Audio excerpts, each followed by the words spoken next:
in order to mislead the country that we have got a female speaker in the Senate of Kenya.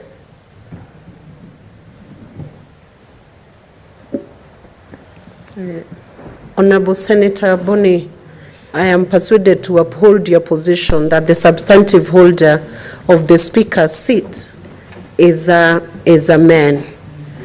But I am also obliged to advise that when statements are being read, it is important for the senators who are presenting anything before the House to always note whether the person representing the speaker is a man or a woman, and adjust the language accordingly so we don't have confusion or we don't send the wrong signal on the speaker who is presiding over the House.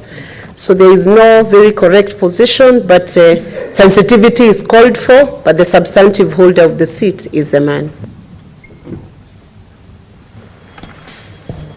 Meaning addressing the statement to Mr. Speaker, sir, is quite in order.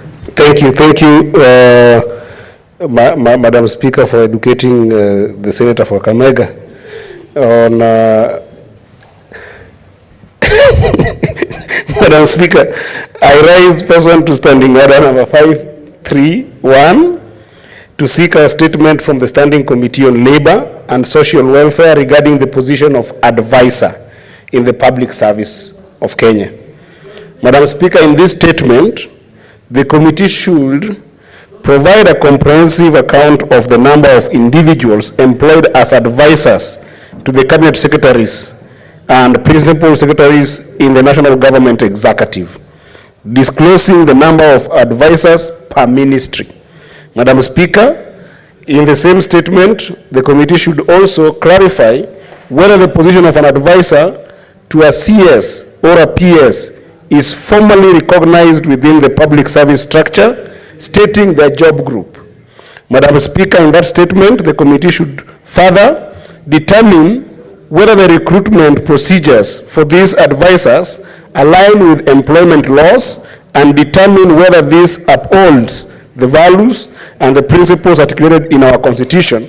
And lastly, Madam Speaker, in the statement, the committee should detail the performance evaluation mechanism for these advisors, shedding light on their remuneration and benefit packages, and making comparisons. Honorable members, can you consult in lower tones, because the honorable senator should be heard with a bit of regard to what he's presenting before this House. And I'm bringing a very serious statement. And the last point, Madam Speaker, was in the statement, the committee should detail the performance evaluation mechanisms for these advisors, shedding light on their remuneration and benefit packages, and making comparison to other roles within the public service, and state whether it is commensurate with their responsibilities and qualifications. I thank you, Madam Speaker. Thank you, Senator. Senator for Marsabit County, Senator Mohammed Chute.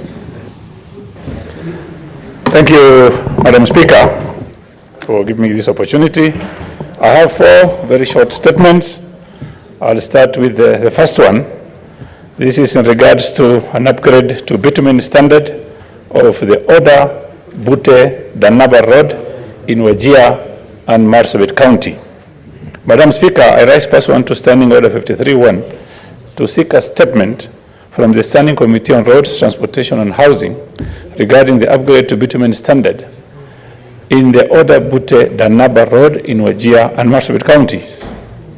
In the statement, the committee should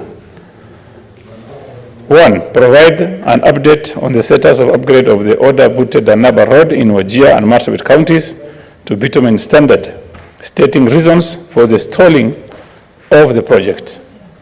2. Madam Speaker, inform the Senate of how the project was tendered, providing details on the bids received, the contract awardee, and the bid amount, explaining any disparities between the contractual and actual commencement and completion dates of the project. And finally, Madam Speaker, outline any measures put in place to ensure the project is completed without further delay. Moving on to my second statement, Madam Speaker.